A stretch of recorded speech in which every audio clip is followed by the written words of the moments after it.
దేవుడు ఎవరినైతే ప్రేమిస్తాడో వారిని శిక్షిస్తాడు.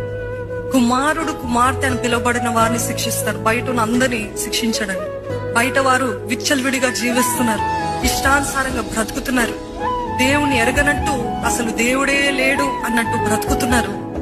మరేంటి వారిని దేవుడు చూడడు అంటే ఇంకా వారు అపవాది సంబంధులే.